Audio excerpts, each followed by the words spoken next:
Miroir de télescope, vous allez me dire, bon, il y en a qui savent ce que c'est, mais il y en a, je suis sûr, qui ne savent pas ce que c'est. Alors déjà, qu'est-ce qu'un télescope? Un télescope, c'est un instrument comme... Alors, tiens, est-ce qu'il y en a qui savent lequel de ces 4 instruments n'est pas un télescope? Alors ceux qui savent, vous le dites pas. Lequel de ces 4 instruments n'est pas un télescope? En français ou en anglais? En français. Facile. Tout le monde sait? Toi, tu sais pas? Si. Bon. Ça, c'est lunettes. Effectivement, bon, tout le monde sait.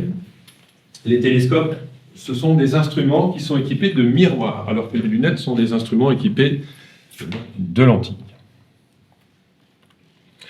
Voilà, un schéma explicatif. À gauche, on a la lunette astronomique qui est équipée d'un objectif.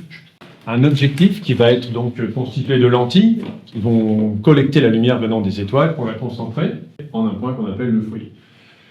Donc, une lunette astronomique, on observe par l'arrière. Et un télescope, on a ici un système de miroir. On n'a pas de lentilles, on a un miroir qui est positionné au fond d'un tube qui reçoit la lumière venant des étoiles, qui la réfléchit et qui la renvoie vers l'avant.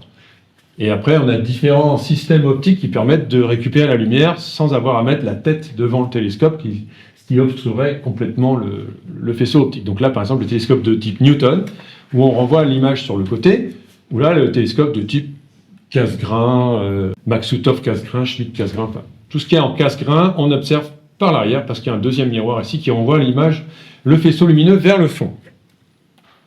Il n'y a pas une étoile. Bon, la lunette astronomique, ça vous avez compris. Je ne m'attarde pas dessus, puisque on va parler des miroirs. Donc, alors, pourquoi on fait des télescopes? Si, je vais quand même parler de la lunette. La lunette, c'est donc un système optique qui est équipé de lentilles. La lumière arrive, par exemple, par là, elle est concentrée au foyer, et après, on met un oculaire pour regarder. Mais on ne met pas qu'une lentille, on met plusieurs lentilles. Parce que lorsque la lumière traverse les lentilles, la lumière est décomposée, de la même manière qu'à travers un prisme. Vous savez, le disque de Pink Floyd, Dark Side of the Moon, tout le monde connaît.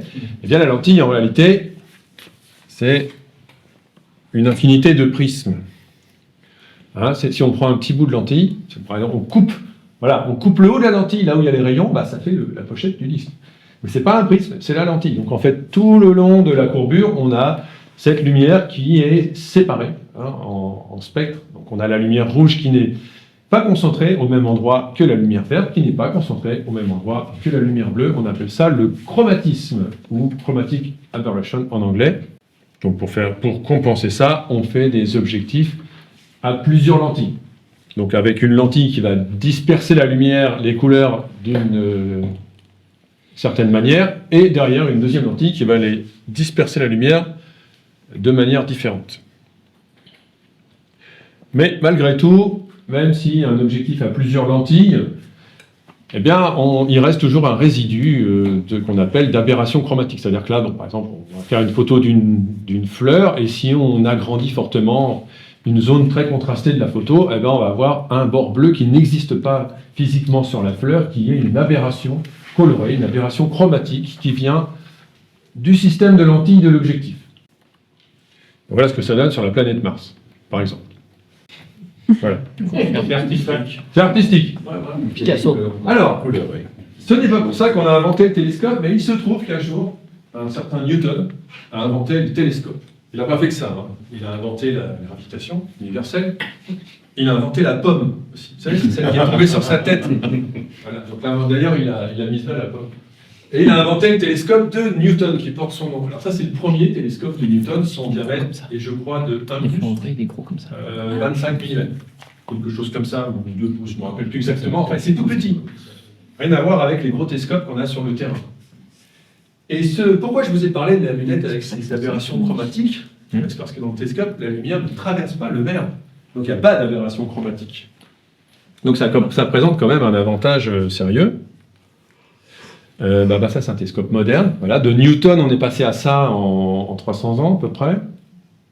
Le télescope ne présente pas d'aberration chromatique parce que la lumière, vous voyez, alors, la lumière, faites pas pour l'instant attention au miroir serré, miroir parabolique. La lumière arrive, on va dire, de la gauche, les rayons de lumière arrivent, ils ne traversent pas le verre, ils sont réfléchis, et tous concentrés au même endroit, que ce soit la lumière rouge, la lumière bleue, la lumière verte, infrarouge. C'est pour ça qu'on envoie des télescopes avec des miroirs dans l'espace, parce qu'on va observer à la fois l'ultraviolet, les infrarouges, le visible, tout ça au même point. Si on envoyait des lunettes dans l'espace, ça serait marrant. Ça serait vraiment très drôle. Ça serait des... Imaginez, si le James Webb avait été une lunette, je pense qu'elle ferait à peu près 400 mètres de long. Ah, vous imaginez un truc plus long que la Tour Eiffel en orbite? Bon, voilà. Les performances d'un télescope ne dépendent pas de la couleur. Par contre, les performances d'un télescope dépendent de la forme du miroir. Globalement, un télescope est équipé d'un miroir concave. Il y en a qui ne sont pas concaves. Dans le cas général, le miroir qui est au fond est concave. Ça veut dire qu'il va grossir les images. C'est le même principe que le miroir de salle de bain. Quand vous regardez dans un miroir de salle de bain, vous voyez les cratères de la Lune. Comme dans un télescope. Et les poils du visage aussi. Mais pour concentrer la lumière qui vient des étoiles, le miroir doit avoir une forme bien particulière que vous connaissez, la parabole. Alors ça, vous le saviez même avant de faire de l'astronomie, parce que je suis sûr que vous avez déjà vu ou déjà eu des antennes paraboliques pour capter la télé. Quand vous allez chez le marchand de télé et vous prenez un abonnement satellite, on ne vous vend pas une antenne sphérique, on vous vend une antenne parabolique. Et vous ne saviez même pas pourquoi, en fait, parce que l'antenne parabolique va concentrer les rayons, les ondes radio du satellite, qui sont en fait des rayonnements qu'on ne voit pas à l'œil, mais qui sont des rayonnements électromagnétiques comme la lumière. Et cette parabole va faire en sorte que tous les rayons vont se concentrer en un point. C'est important de savoir qu'un miroir, pour bien fonctionner, doit être parabolique. Alors je parle du miroir, du cas simple, du télescope de Newton, par exemple, comme les télescopes qu'on a sur le terrain. Voilà. Le miroir primaire, c'est lui qui est parabolique. Le deuxième miroir qui est ici est un miroir plan, dans le cas du télescope Newton, c'est-à-dire il est plat. Il est juste incliné à 45 degrés pour pouvoir envoyer la lumière sur le côté et observer avec beaucoup de confort sur le côté. Voilà un exemple de miroir. Alors, c'est pas foufou, ça réfléchit le plafond, mais c'est un miroir. Justement, quand vous photographiez un miroir, vous ne le voyez pas. Vous voyez ce qui se reflète dans le miroir. Ça, c'est un miroir du télescope fini. Bon, c'est mieux de l'avoir en vrai. Donc, si vous avez jamais vu des miroirs de télescope, il y en a plein dans le champ, au stade de foot. Vous soulevez les jupes des télescopes, bien sûr, et vous allez voir des miroirs en dessous. Ah bon? Ouais. Voilà un autre exemple. Si vous avez un Skywatcher, vous démontez votre Skywatcher, vous allez voir ça. Donc ça, c'est un miroir de télescope dans un Skywatcher. Donc croyez-moi sur parole, il est parabolique. Et le petit œillet qui est là, c'est pour faire le centrage. Ça ne fait pas vraiment partie du miroir. Comment on va arriver à ce stade? On va partir, pour faire un miroir, on va partir d'un disque brut, en verre. C'est-à-dire que les miroirs qu'on va utiliser dans nos télescopes, ce sera du verre. Même à la fin. Vous regardez dans le télescope, c'est brillant, c'est métallisé, mais en dessous, c'est du verre. Donc c'est fragile, un miroir dans le télescope. C'est du verre qui va être travaillé, qui va être poli, et ensuite, à la fin, une fois que la forme parabolique sera atteinte, avec suffisamment de précision pour donner des images bien nettes, on déposera une couche d'aluminium qui permettra au miroir de réfléchir la lumière. Parce que si vous faites un miroir de télescope et que vous oubliez de mettre de l'aluminium dessus, il va refléter uniquement 4% de la lumière. C'est pas beaucoup. Il y en a qui utilisent ça en observation du soleil. Il y a de plus en plus de télescopes solaires amateurs qui sont faits avec ce sont des Newton non aluminés. Donc sur le soleil, 4% de la lumière, ça va, il y a tellement de lumière à l'entrée que ça passe. Mais pour observer les galaxies lointaines, ça ne le fait pas.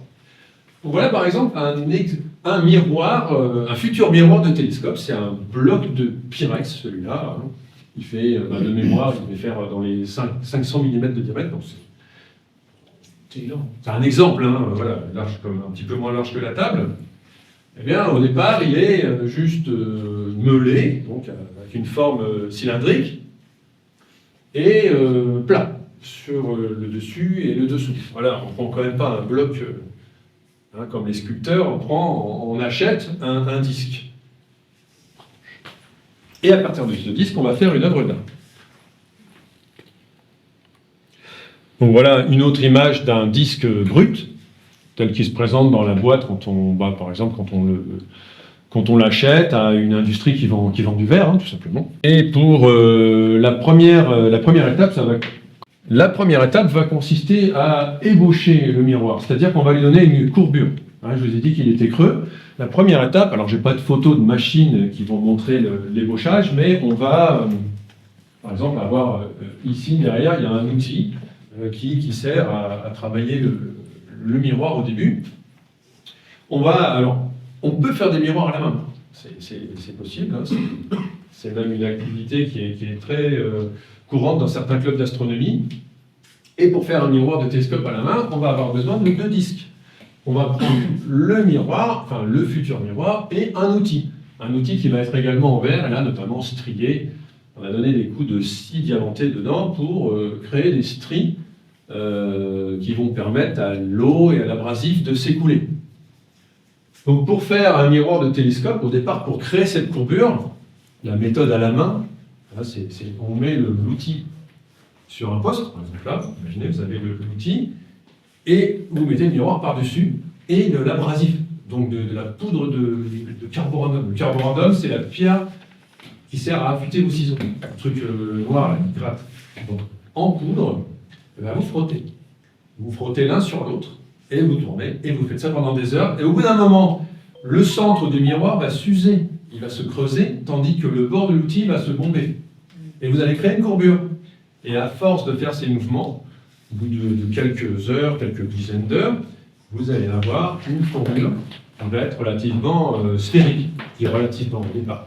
Mais vous allez creuser en fonction de ce que vous voulez, c'est-à-dire qu'en fonction de la longueur du télescope que vous voulez, eh bien, vous creusez plus ou moins. Alors, il y a possibilité, bien sûr, moi je ne fais pas ça à la main, je fais ça de manière industrielle, on va dire. J'utilise des machines où je fais sous-traiter. Donc ce sont des machines avec des meules diamantées qui vont venir user le verre, beaucoup plus rapide. Mais bon, c'est pour vous expliquer le principe. Donc à la fin de l'ébauchage, le miroir va être concave et l'outil va être bombé, avec exactement la même courbure. Là j'ai mis un mètre à ruban pour vous montrer, alors on ne le voit pas bien, mais croyez-moi sur parole, qu'il y a un creux au milieu. C'est-à-dire que quand on a ébauché un miroir, on tend par exemple un mètre à ruban, et là on peut passer par exemple, une cale de 4, 5, 6 mm. C'est l'idée sur un miroir de cette taille. Et donc, pas besoin de creuser plus. Sur un miroir de 500 mm, par exemple, un creux de 5 mm, ça va vous donner une focale de 1,80 m, par exemple. Ça pèse combien, un truc? Alors, un 500, ça pèse dans les 20 kg, le bloc de verre. Le 600 que j'ai sur le terrain, le miroir pèse 35 kg. Tu prends un 800, c'est dans les 55-60 kg.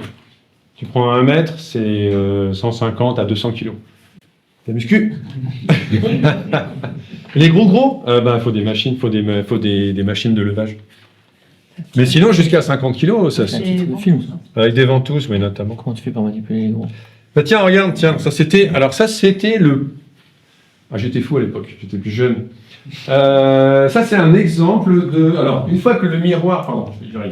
Une fois que le miroir est ébauché, on va donc affiner sa surface. C'est-à-dire on va la rendre de plus en plus régulière, mais pour l'instant, le miroir, c'est pas un miroir, c'est juste un bloc de verre concave. Il ne réfléchit pas à la lumière. Donc, on va le frotter sur l'outil, et on va mettre des abrasifs de plus en plus fins. Des grains. Des grains de... On dirait que tu fais de la pâtisserie. Ouais. Et ça... C'est le premier grand miroir que j'ai fait, c'est le miroir de 635 mm du club JAL Astronomie à côté de Bordeaux. Il existe toujours, il s'en sert. J'avais pas de machine, je l'ai fait à la main. Je veux dire qu'après, les épaules. Alors je vous le déconseille, parce que certes, j'étais large d'épaule à cette époque, mais je me suis fait mes premières tendinites. Et oui. Ça colle. J'étais fou à l'époque. Ça colle bien.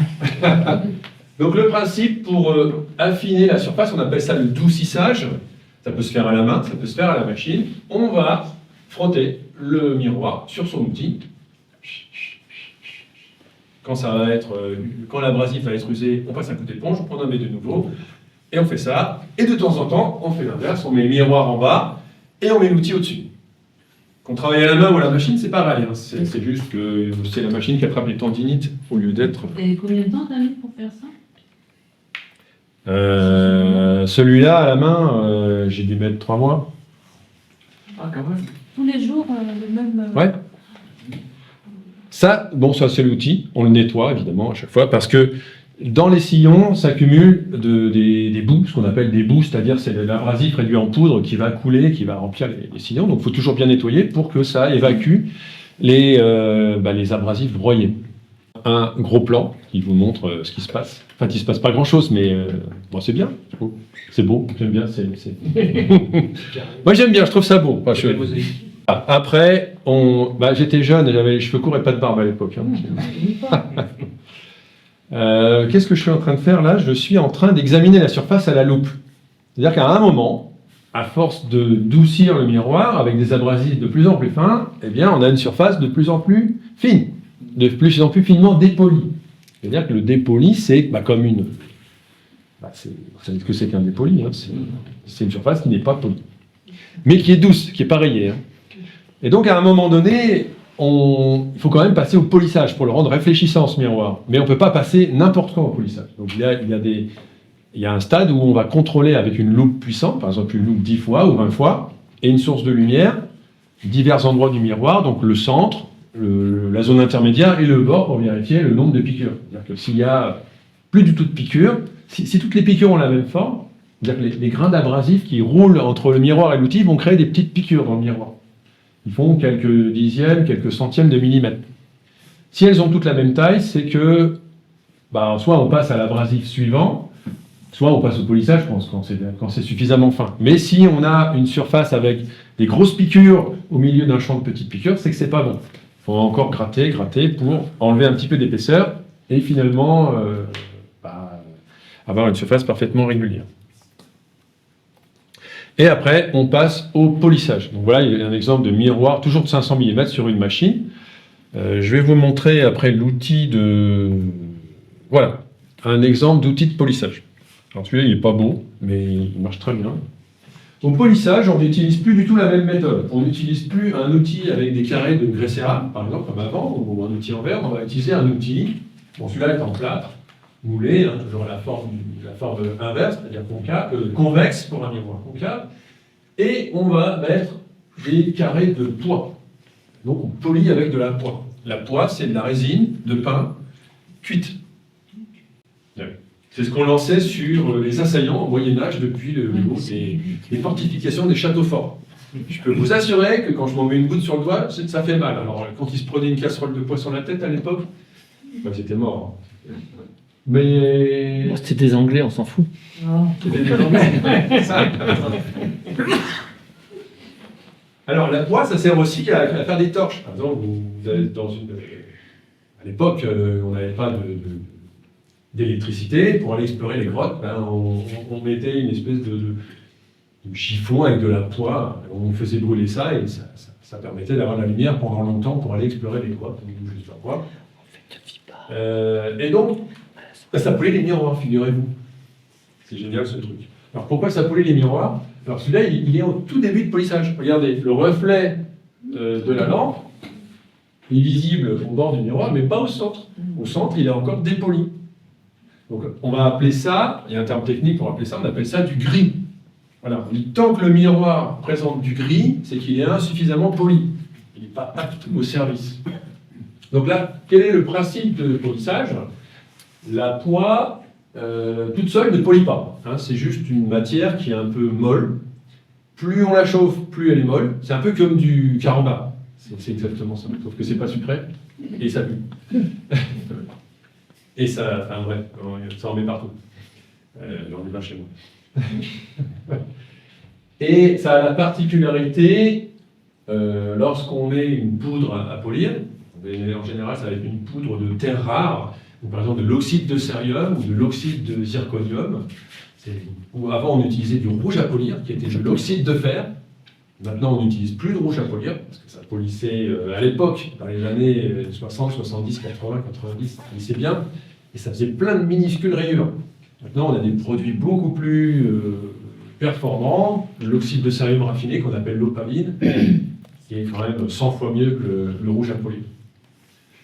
Donc, toutes ces poudres extrêmement fines, qui sont plus petites que le micron, vont rentrer dans la poix au cours du polissage, parce que la poix est légèrement molle, donc au cours du polissage, en fait, vous frottez cet outil sur le miroir, donc ça va s'échauffer localement.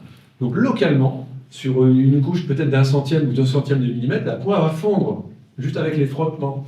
Et les grains vont rentrer dans la poix. Donc, au départ, la poix est noire, et une fois que l'abrasif est bien imprégné dans la poix, l'outil devient un peu gris. Et c'est ça qui polit. Donc là, on peut évidemment polir à la machine, c'est mieux, sinon vous en avez pour des heures, des heures, des heures. Bon, voilà, un exemple de polissage machine. Je dois avoir une vidéo. Attendez. Elle est où? Les vidéos, ça n'a pas l'air de passer, là, aujourd'hui. Si. Ah, si. Voilà un exemple de miroir en cours de polissage avec une machine. Ça fait glissement. Donc ça, c'est un 400, avec un outil qui fait 250. Je vous la remets pour le plaisir.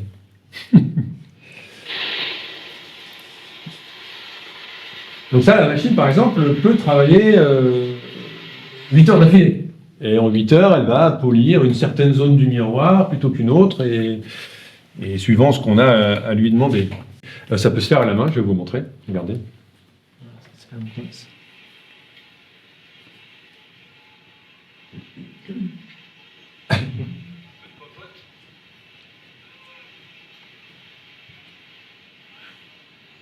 Alors pourquoi je polis les miroirs à la main alors que j'ai une machine? Je parabolise miroir dessus. Voilà. Voilà, je fais des hautes courses comme ça. Et je tourne régulièrement le miroir dans les mains, comme ça je fais pas de défaut de non-concentricité. Voilà, vous avez tout compris. Mais je fais ça formant des... Ah, Ça colle bien, hein, c'est bon. Ouais, ça colle, ouais. C'est bon cet épisode-là. Combien de temps il faut pour faire à la main? Bah, quand je fais des retouches comme ça, c'est typiquement, ça va de 20 à 40 minutes. Là, par exemple, ce que j'ai fait, là, je fais la parabolisation. Parce qu'au départ, je vous ai montré sur la machine, on met le miroir, on polit, et au départ, ça fait une forme qui est vaguement sphérique. Et c'est pas du tout la forme qu'on souhaite obtenir à la fin. Donc, il va falloir obtenir une parabole. Et pour ça, par exemple, là, vous avez vu comment je fais une parabole. Vous n'avez rien vu, en fait. Mais... Si, tu vas sur le bord. Tu vas loin sur le bord. En fait, si, pour faire une parabole, bon après, c'est pas un secret, hein, c'est écrit dans les bouquins. Il faut excentrer le miroir sur l'outil. Donc en fait, vous polissez plus souvent. Vous laissez le miroir au bord par rapport à son outil, donc tout le poids du miroir va appuyer. Il va y avoir plus de pression sur le centre du miroir, donc ça va enlever plus de matière. Et en enlevant plus de matière au centre, vous allez finalement vous éloigner de la sphère pour obtenir une parabole. Voilà, on n'est pas sur la parabole de la télé, on est sur une parabole. Et on va pas faire avec laquelle on ne va pas faire la différence. Je refais ma phrase. La parabole d'un miroir, on ne va pas la voir, on ne va pas la détecter à l'œil nu. On ne va pas faire la différence entre un miroir sphérique et un miroir parabolique en le regardant. La différence, c'est quelques dixièmes ou quelques microns. Dixièmes de micron. C'est quelques microns, par exemple. Donc, c'est pas visible. Et là, vous avez entendu peut-être à un moment donné, j'explique que je travaille le miroir dans mes mains pour éviter de faire des défauts de non-concentricité. C'est-à-dire que si le miroir est posé sur sa machine, le miroir il repose sur son dos et l'outil passe par-dessus, mais qu'est-ce qui garantit que le support du miroir en dessous est régulier? Rien du tout, c'est un morceau de tapis ou de moquette ou de mousse. Et il peut être très bien irrégulier. Donc la forme irrégulière du support qui est en dessous du miroir, typiquement, peut se répercuter dans la forme polie, de l'autre côté. Et oui, tellement on atteint un niveau de précision élevé. Alors pour éviter de faire ça, pour éviter de faire des défauts, travailler le miroir au-dessus permet, en tournant régulièrement dans ses mains, d'éviter de créer des défauts qui ne soient pas concentriques. On appelle de l'astigmatisme notamment. Donc là, je viens de vous dévoiler un de mes secrets. Non, ça va. Ah, c'est pas que des... C'est écrit dans le texte oral. Donc un miroir, ça peut aussi se retoucher à la main, même sur machine, c'est-à-dire que la machine va en gros avancer 80% du travail. En tout cas, moi, c'est comme ça que je travaille. La machine va polir le miroir, elle va le rendre parfaitement réfléchissant, elle va enlever ce qu'on appelle le gris. Elle peut même approcher la parabole. Par exemple, pour paraboliser un miroir, donc je vous ai dit, il faut déformer par rapport à l'aspect. Donc typiquement, cet outil, vous voyez, il est plus petit que le miroir. Vous avez un miroir de 500, mais vous avez un outil qui va faire 300 ou 250. Bien. Mécaniquement, l'outil va polir plus souvent, il va passer plus souvent au centre qu'au bas. Donc ça veut dire qu'il va enlever plus de matière au centre, au bas, donc il va déformer le miroir. Donc comme ça, avec un jeu de 3 ou 4 outils de diamètres différents, sur la machine, après, voilà, avec la pratique, on sait comment ça marche, on arrive à se rapprocher d'une forme parabolique. Mais il y a un moment où la machine va avoir ses limites, et à force de polir, on va générer des zones, des espèces d'anneaux qui vont se voir en contrôle, et que la machine ne pourra jamais enlever. Donc on peut, et on doit, à la fin, finir ça à la main. Et le polissage à la main va être toujours plus précis que le polissage machine, parce qu'on introduit des irrégularités dans le mouvement. Et les irrégularités de mouvement des mains font que on n'a pas ces zones concentriques qui vont se créer par répétition de passage des outils. Voilà. Bon, pour les petits miroirs, genre les 200 mm, on travaille quasiment exclusivement à la main. C'est même pas la peine de les mettre sur une machine. Ça, c'était... Voilà. C'est marrant, ça. Les miroirs peuvent avoir différentes couleurs et différentes... Alors là, je vous parle d'une expérience récente, parce que c'est récent. Ça date du printemps, donc au début du printemps.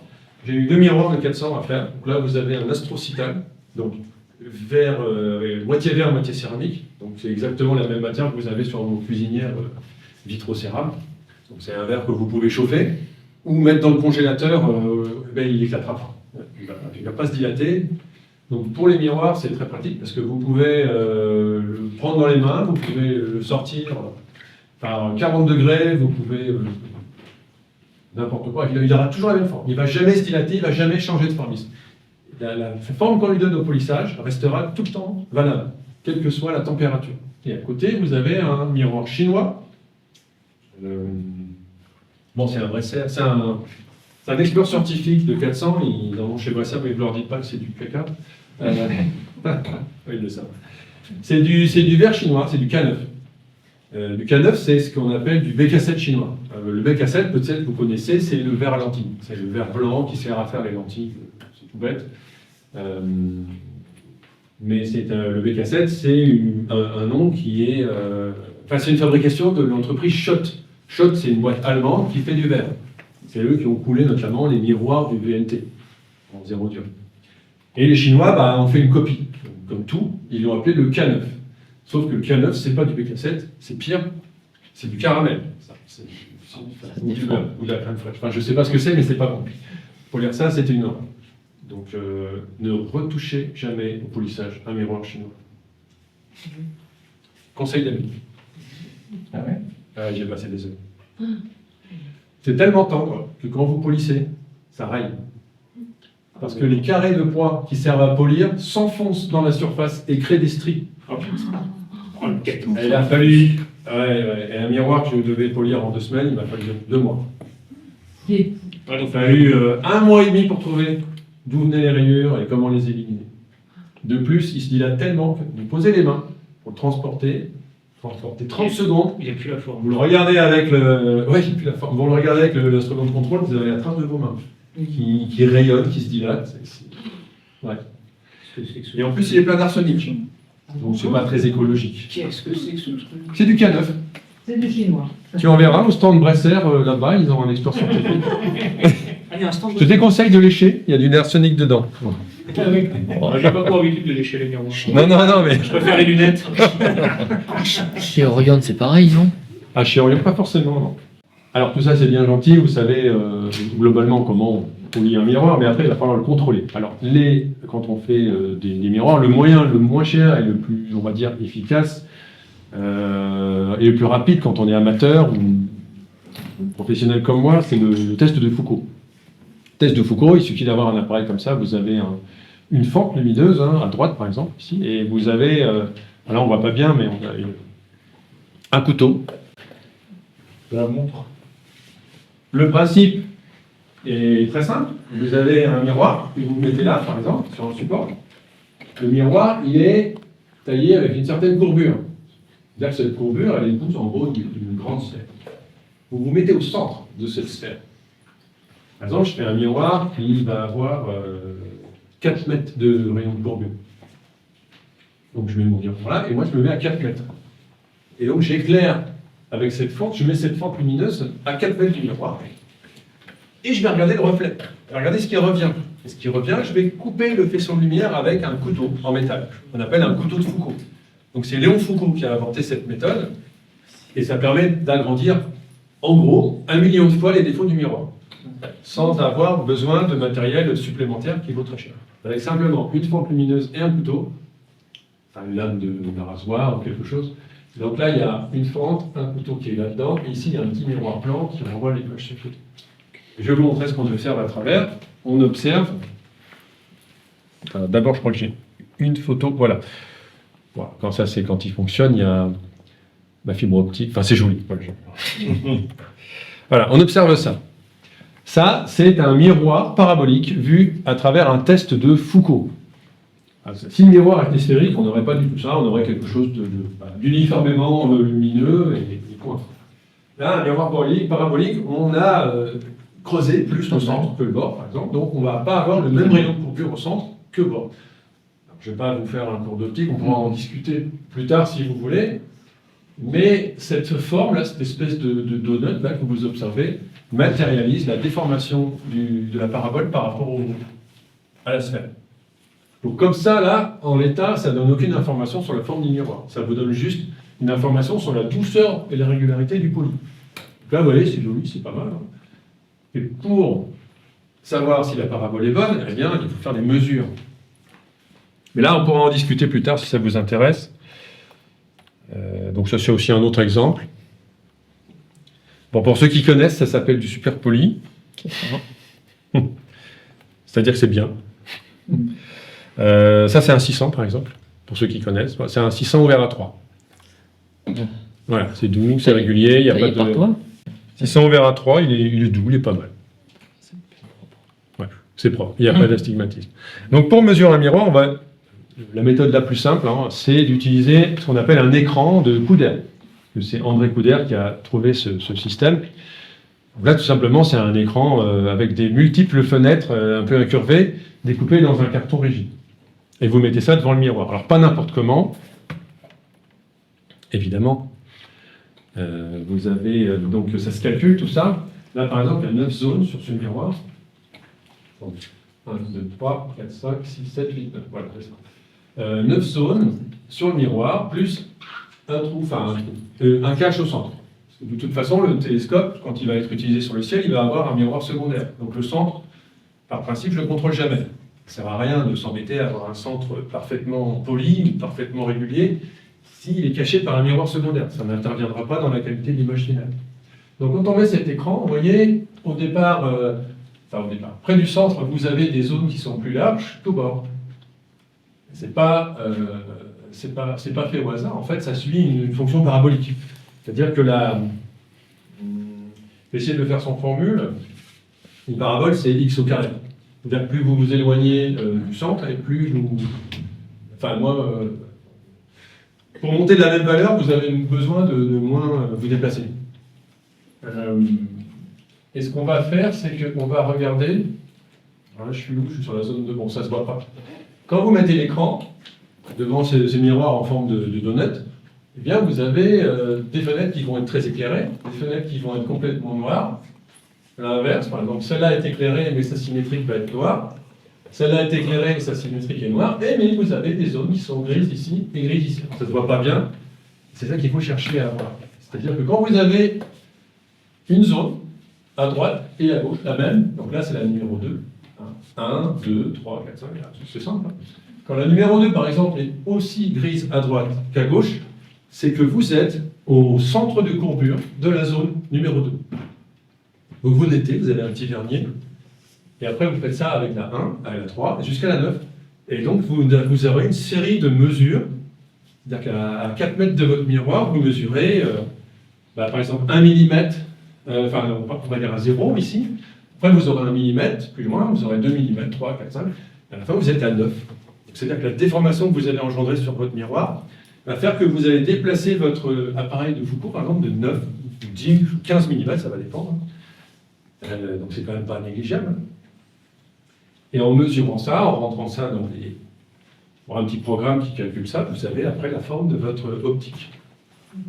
C'est tout bête, hein.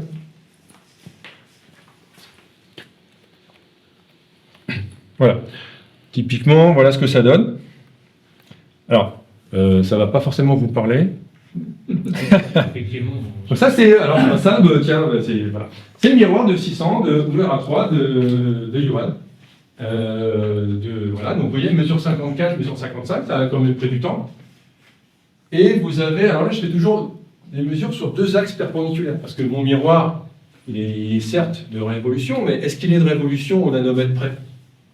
Je ne peux pas le voir à l'œil nu. Donc, il faut toujours, quand on contrôle un miroir, faire une mesure sur un axe, et après on fait pivoter le miroir, au moins de 45 degrés, et on refait une mesure. Et là, par chance, enfin, c'est pas de la chance, hein, mais bon, par chance, eh bien, c'est à peu près la même forme.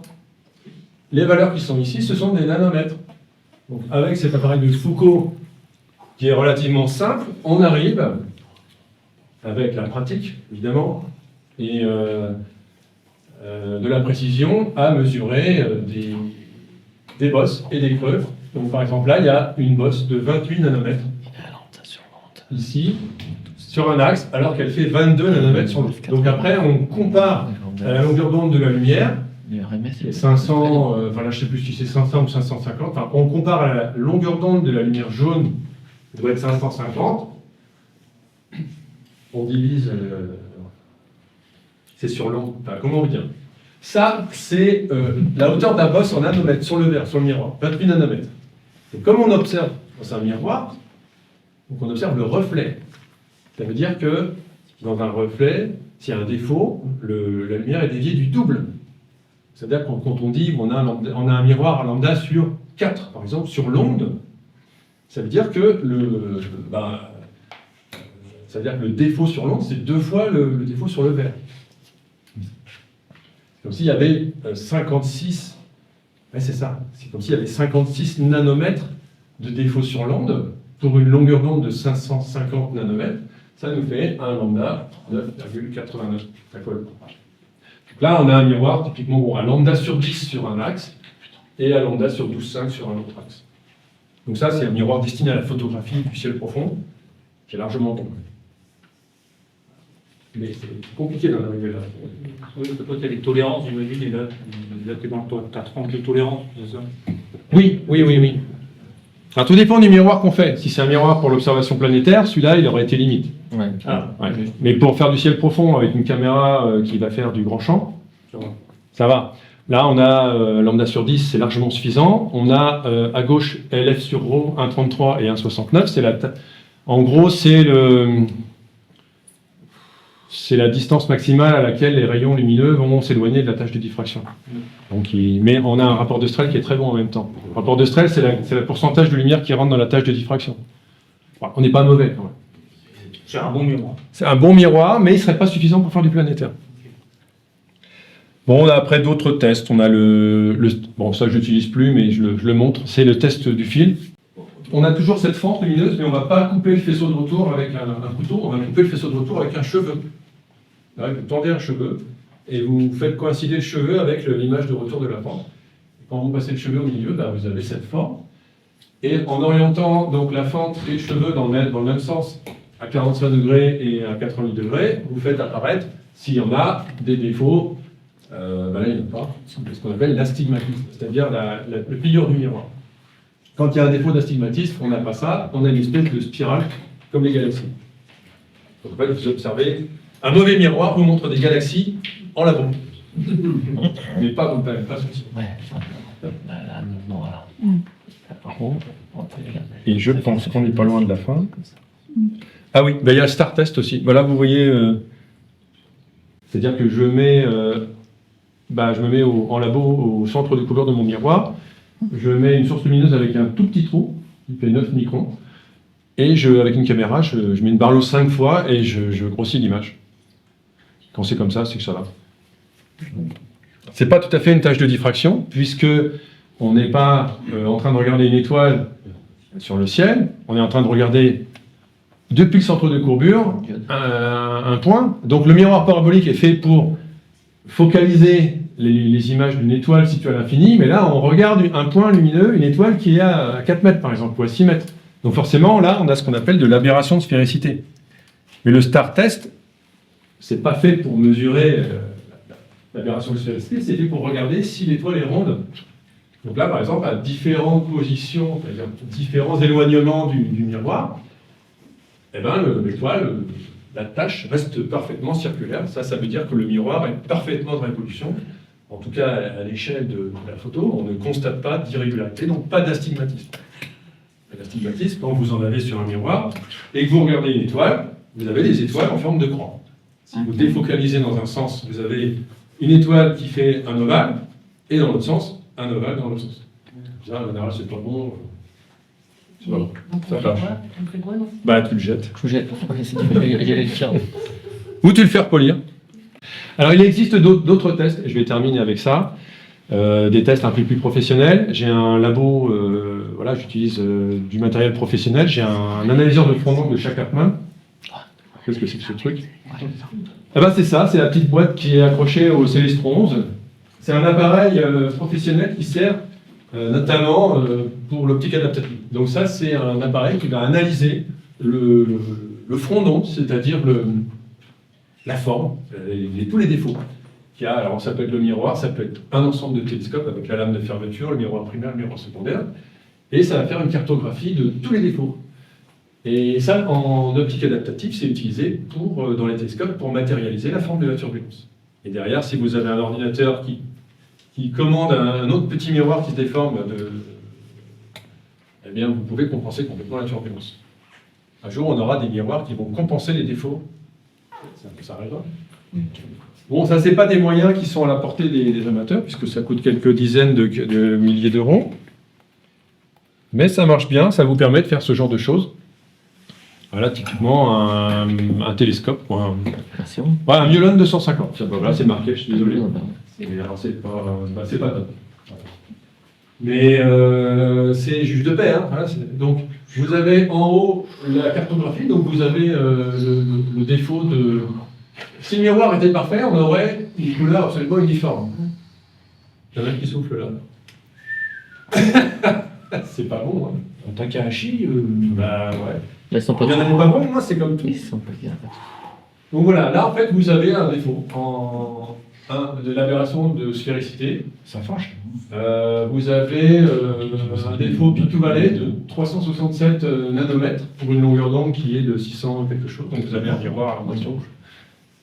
Voilà, et puis on le voit ici, là, c'est l'aberration sphérique du premier ordre qui est de 0,12 microns, ce qui est bleu. Voilà, pour ceux qui connaissent. Et ça, c'est la tâche de diffraction donnée par télescope. Donc, une aberration qui renforce énormément le premier anneau de diffraction. Et ça, c'est un C14 Edge. Bon, les C14, c'est intéressant parce qu'on peut faire, comme il y a une lame de fermeture à l'avant, et on peut faire des mesures dans le rouge, dans le vert et dans le bleu. Donc ça, c'est le même instrument, dans 3 longueurs d'onde différentes. Donc il y a des télescopes qui sont sensibles au chromatisme. Tout à l'heure, je disais, un miroir, ça ne réagit pas à la longueur d'onde, donc à la couleur, mais dans un Célestron 14, il y a une lame de fermeture, donc c'est comme une lentille déformée. Et vous voyez que dans le bleu, c'est pas bon du tout. Alors que dans le rouge, c'est nettement meilleur, et dans le vert, c'est encore meilleur. Mais il n'y a pas un rapport de mesure qui est livré quand on achète un équipement neuf comme ça? C'est du chinois. Pas rêver. Non, mais il n'y a pas que des... Ah non, il n'y a pas de contrôle. Si, il y a du contrôle, mais... Ah non.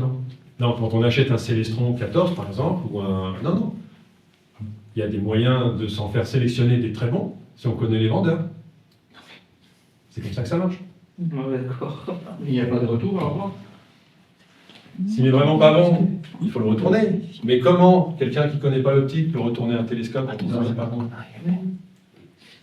Bon, ils sont globalement, je veux dire, c'est correct. C'est pas non plus un mauvais télescope. On le sait que les chimiques casse-graisse sont faibles dans le bleu. Ah oui, oui. On le C'est sait. pas- Mais il y en a des très bons. C'est pas un scoop, hein. Il y a quelques C14, par exemple, qui sont très très bons. Alors, celles-là, ils se comptent sur les doigts de la main. Ils se revendent sous le manteau, entre connaisseurs. Et ils sont bons dans le bleu. Ils donnent des images exceptionnelles. Voilà. Et bon, après, ça, c'est pas avec ça qu'on contrôle les miroirs. C'est trop complexe à mettre en œuvre. Mais quand on recouple les tests faits au Foucault avec les mesures comme ça, on arrive à trouver les mêmes formes. Ce qui est quand même Ça partout. Et voilà, et à la fin, eh ben on a un miroir, une fois qu'on a tout contrôlé, on n'oublie pas de déposer une couche d'aluminium dessus. Donc celui-là, c'est un 400 que j'ai retouché récemment, il sortait de la cloche à illuminer, et donc il est tout propre, tout beau. Et c'est absolument magnifique, je ne sais pas comment vous expliquer, c'est une émotion. Quand le miroir que vous avez poli pendant des heures avec amour sort de la cloche à illuminer, parce que c'est illuminé, l'aluminium ne se dépose pas au pinceau. Hein. Ça se fait dans une cloche sous vide. Donc vous avez, vous savez ce que c'est qu'une cloche, hein. Donc c'est une grande enceinte comme ça. Et vous accrochez le miroir tête en bas. Donc le miroir est tenu par les crochets, accroché par le haut, et il y a un moteur qui fait tourner. Et après vous fermez la porte. Et là vous avez des gouttes de sueur là. Parce que pourquoi? Ça tombe pas en général, mais on se dit mais ça va jamais tenir, ça va tomber. Donc le miroir, il est dans une enceinte fermée, face optique vers le bas. Donc vous dites, s'il tombe, c'est mort. Le travail que j'ai fait, c'est fini. On fait le vide, on enlève l'air.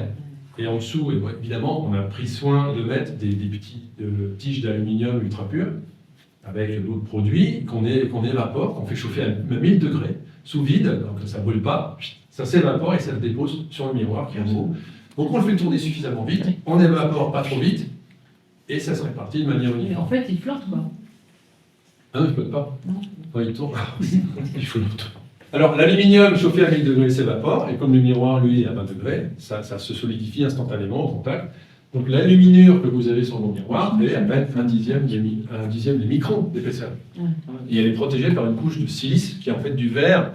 Là, on évapore une couche de silice, quartz, pareil, hein, en faisant chauffer, qui va protéger l'aluminium et qui va l'empêcher de partir avec un coup d'éponge. Oui. Voilà. Mais quand il ressort de la cloche, donc une fois qu'il est donc traité, on ouvre la cloche, il n'est pas tombé dans le fond. Là, on vous le pose sur une table, c'est un peu comme un bébé qui naît. Quoi. Vous êtes ah, c'est votre bébé. Quoi. Et vous, les selfies à la fin. Voilà, je conclus avec cette belle image du miroir à Ouais.